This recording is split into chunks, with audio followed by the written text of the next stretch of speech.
పేషెంట్లతో మర్యాదపూర్వకంగా గౌరవంగా వ్యవహరిస్తూ నాణ్యమైన వైద్య సేవలు అందించాలని జిల్లా కలెక్టర్ బి చంద్రశేఖర్ వైద్య సిబ్బందిని ఆదేశించారు.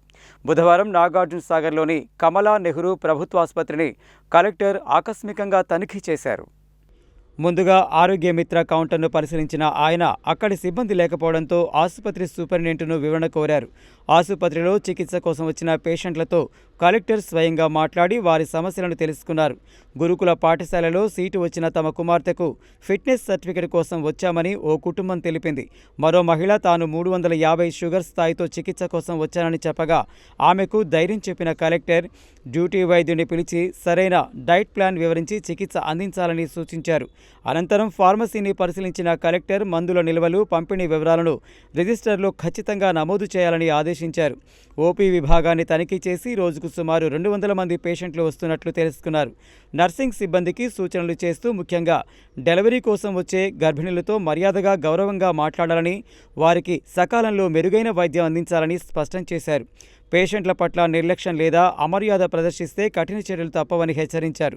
కుక్కలు, కోతులు కరిచిన బాధితులకు అవసరమైన వ్యాక్సిన్లు, మందుల నిల్వలపై కలెక్టర్ ఆరా తీశారు. ప్రతిరోజు వైద్య సేవలకు సంబంధించిన రికార్డులను రిజిస్టర్లో తప్పనిసరిగా నమోదు చేయాలని ఆదేశించారు.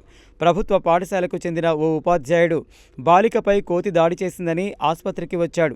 ఘటన గురించి తెలుసుకున్న కలెక్టర్ అవసరమైన మందులు అందుబాటులో ఉన్నాయని సూపరింటెండెంట్ వివరించారు. కోతుల సమస్య నివారణకు త్వరలోనే ఏబీసీ కేంద్రం ఏర్పాటు చేయనట్లు కలెక్టర్ తెలిపారు.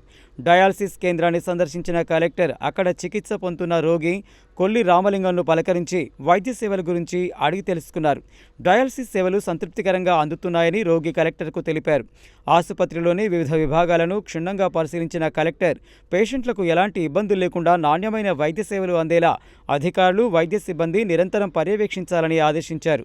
ఆసుపత్రి superintendent Harikrishna, municipal chairman Manasa Swarna Suman, tahsildar Kasim, municipal commissioner CH Saidulu, doctor Anitharani, ఆసుపత్రి సిబ్బంది తదితరులు కలెక్టర్ వెంట ఉన్నారు.